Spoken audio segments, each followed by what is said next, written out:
super duper wildcard weekend edition. Quarterbacks making their first playoff start that you trust the most, and there are 5 of them making their playoff debuts. Derek Carr, Joe Burrow, Mac Jones, Kyler Murray, Jalen Hurts. It's the most in one weekend, tied for the most, 5 making their debut since 2002. Who do you trust the most? I guess that makes sense since there's now 2 additional playoff teams. Right. But I'd say with apologies to Derek Carr, it's got to be Joe Burrow. I love the way that Cincinnati's been playing, the way that they went and beat the Kansas City Chiefs in their home stadium. I feel like is just going to give them that little push that they need. They got some rest last week when they were playing the Cleveland Browns. And I don't know, man, maybe it's just the swag that Joe Burrow has and the way he carries himself. But it also, I guess, is the weapons too. Because, I would take Jamar Chase, T. Higgins, Tyler Boyd, over guys like Darren Waller and Hunter Renfrow. Right. And then also Joe Mixon over Josh Jacobs. I feel like they're in a really good spot this weekend, and Joe Burrow is going to perform real well. Way too early to compare Joe Burrow to anyone, but I'll go ahead and compare him to someone from my youth. I remember when the 49ers finally arrived in 81 with Joe Montana. They weren't supposed to be good. They weren't supposed to be there. They weren't supposed to do what they did. That was the tail end of the hammerlock that the Cowboys, Steelers, Raiders, and Dolphins had on an entire decade. That game was really a changing of the guard game. And for it's not going to happen in the wild card round for the Bengals. This is something that they would do against the Chiefs in the AFC Championship or against the Patriots down the line. But my point is this. The Bengals have not gotten the memo that they're not supposed to be good. Joe Burrow doesn't want to hear that the Bengals are the Bengals, just like the Browns is the Browns from last year.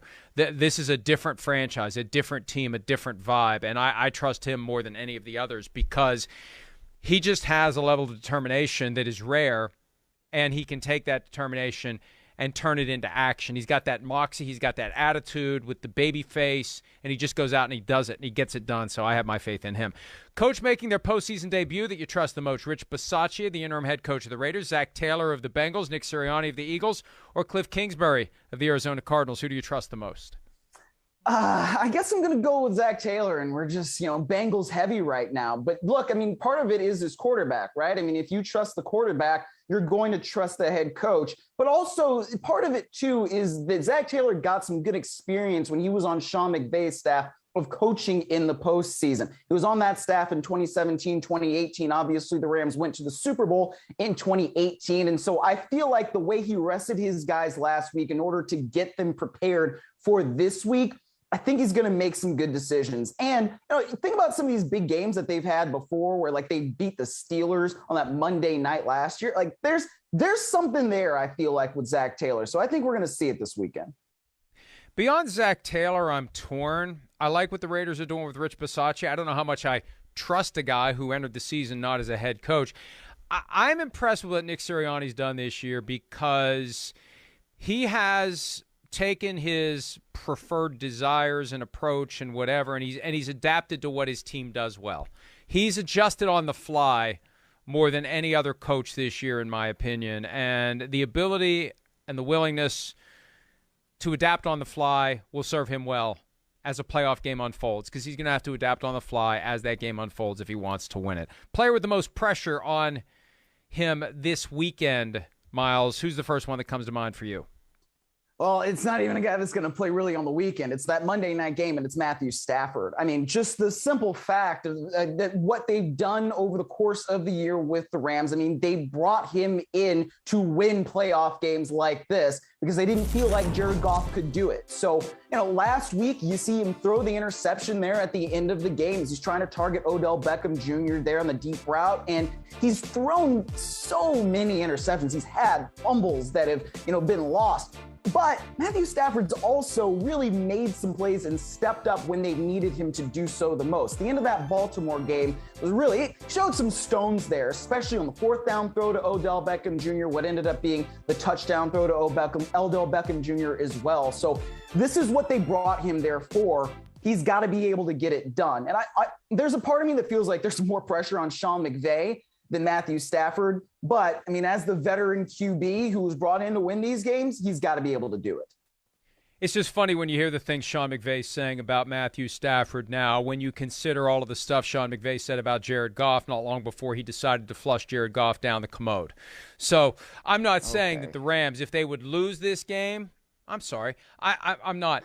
I'm not saying that there will be major changes if the Rams lose this game, but let's face it, if they lose this game, they will have given up 2 first-round picks and a third-round pick for a quarterback that didn't get them as far as they got last year with Jared Goff. And it will be an abject failure. All the moves they've made, the Teddy KGB stuff, Von Miller, Odell Beckham Jr., Matthew Stafford, Super Bowl or bust, and you don't even make it to the divisional round, that will be a major disappointment, and that will be on Sean McVay's permanent record. So I think the pressure's on Stafford, and it's on McVay. And I also think it's on Jimmy Garoppolo, because I think Jimmy Garoppolo's $25 million in 2022 is tied directly to winning this game. He loses this game, Trey Lance next year. He wins this game, Jimmy G next year, quite possibly. Now, it all depends upon how it finally ends. They could lose next weekend. He could throw 4 interceptions, and maybe what happened this weekend is forgotten. But I think he's under a ton of pressure. And he admitted this week, Myles, that he's been aware, and the uncertainty has been a factor all year long. Why wouldn't it be? I'm surprised he even thinks there's any uncertainty. It's just a matter of time before they throw him overboard. The question is when.